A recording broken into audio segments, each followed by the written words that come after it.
High বন্ধুরা, আমি আজ আপনাদের নিয়ে এসেছি মেচেদা স্টেশনের নতুন ফুট ওভার ব্রিজ।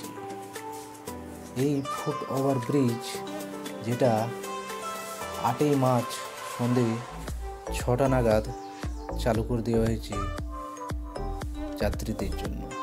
এই ফুট ওভার ব্রিজ কেবলমাত্র 6 এবং 5 নম্বর প্ল্যাটফর্মের জন্য এখন খোলা হয়েছে।